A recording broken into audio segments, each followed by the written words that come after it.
नमस्कार, मैं हूं आपके साथ कविता राणा।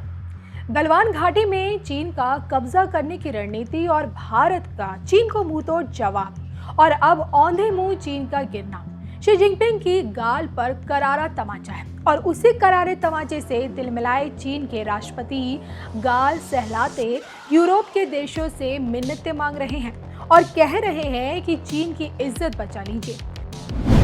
उसी कड़ी में डैमेज कंट्रोल के लिए चीनी राष्ट्रपति ने जर्मनी के चांसलर एंजेला मार्केल को व्यक्तिगत तौर से फोन किया और भारत चीन तनातनी पर अपना पक्ष रखा।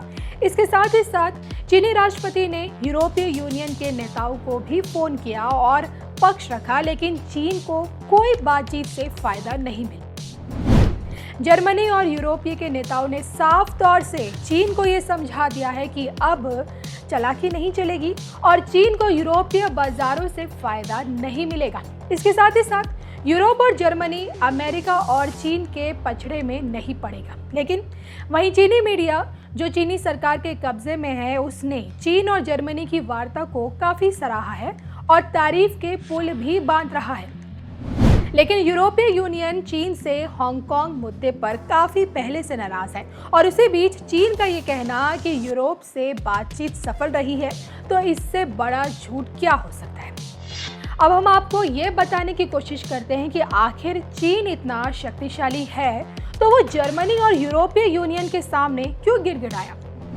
क्योंकि हाल ही में चीन ने हांगकांग को सबक सिखाने और पूरी तरह से अपने कब्जे में रखने के लिए कई कानून बनाए, जिसका हांगकांग द्वारा विरोध किया जा रहा है। लेकिन चीनी पुलिस विरोध कर रहे लोगों को पकड़कर जेल में डाल रही है और यातना दे रही है और इसको लेकर पूरी दुनिया में विरोध जारी है और जर्मनी तो मुखर होकर चीन की आलोचना भी कर रहा है।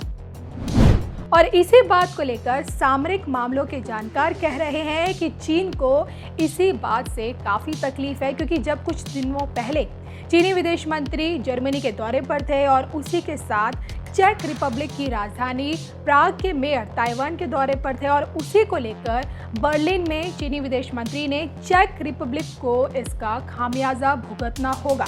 लेकिन ठीक चीनी विदेश मंत्री के बयान के बाद जर्मनी के विदेश मंत्री ने कड़ा विरोध दर्ज कराया और कहा कि ये कोई खराब बात नहीं है और कोई खामियाजा नहीं भुगतना पड़ेगा।